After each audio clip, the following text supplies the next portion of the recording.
تماس داری؟ کارگردان زنگ میزنه میگه خانم پروژه اوکی شد، دوشنبه باید بیای. تو هم تو نقش فرو رفتی یا چی میگی تو؟ آره والا، ماه بعد که حقوقم اومد میگم مهرمم درست کنم. مهر؟ ها اومد. سلام. سلام. تولد چطور بود؟ جاش خوب بود ولی آدموش خیلی خسته کننده بودن. راستی کم آب اومده، 60 لیر شده. من سهممون بهت بدم پی عزیزم. خب مگه 60 نیست؟ آره ولی خب ما این ماه 3 نفره از خونه استفاده کردیم. یه هفته من پیش مامانم بودم. خب باشه حلش میکنیم صدف. اوه وای میخوام آرایشمو پاک کنم ولی خیلی خستم. حالا هرچی. من توی زندگیم همچین آدم پول پرستی ها ندیدم. باشه بیخیال دختر، حق داره. چطور حق داره؟ قبض و تقسیم برای 3 میکنه، بعدم واسه روزایی که نبوده 5 لیر کم میکنه. نخواستم برای 5 لیر چیزی بگم واقعا که. باشه این ماه من کرایه رو میدم، تو هم با همخونه درگیر نشدی. به درک که درگیر بشم، تو هم تا کار پیدا کنی اینجا مهمونی، بعدش ببینیم چی میشه. مامانمه. مامان. خاله لیلا من میرم. باشه.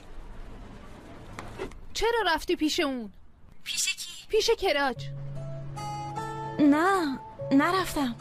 اینو از کجا در آوردی؟ دجله بهم دروغ نگو. تو فضای مجازی پیام داده بود که فوراً بهم زنگ بزن، خیلی مهمه. خیلی شوکه شدم وقتی پیامیشو دیدم، انگار من تو رو فرستادم، از من حساب پس میگرفت. کاری خواستی ازش مامان جون؟ وقتی توی این کار آشنا نداری کار پیدا کردن خیلی سخته مامان. رفتم بپرسم پارتی من میشه یا نه، همش همین. مامان به خدا من ازش کار نخواستم. دجله جون اون به کسی کمک نمیکنه، حتی به تو. میدونستم اما خب دیگه من خودم با چشام دیدم. اصلا چرا زنگ میزنه به تو، ناراحتت میکنه؟ اگه اونجا کار کردن اینقدر سخته برگرد همینجا. نه دجله لطفاً. نه مامان این رویای منه، من میخوام فیلم بازی کنم. سالها به خاطر این درس خوندم، اگه لازم باشه ماها دنبالشم. من سعی میکنم یکم پول واسط بفرستم ولی خوب میدونی که سالن هنوز جاگیر نشده، اقساط وام هست. کاش اصلا این کارو شروع نمیکردم. اینطوری نگو، کار توی سالن آرایشگاه رو خیلی دوست داری. تو نگران من نباش باشه، من حلش میکنم. حتما شغل مربوط به رشته‌مو پیدا میکنم، نگران نباش. آخه چطوری دجله؟ میخوای به پول گرفتن از اون ادامه بدی؟ چه پولی؟ گفت یکم بهش کمک کردم و از این چیزا. من از اون پول نگرفتم.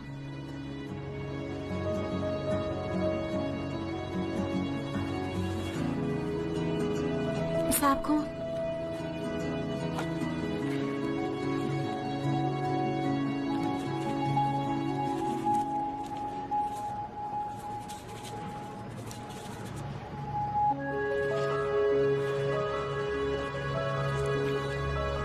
یواشکی گذاشته تو جیبم ولی اینو بهش پس میدم، برمیگردونمش.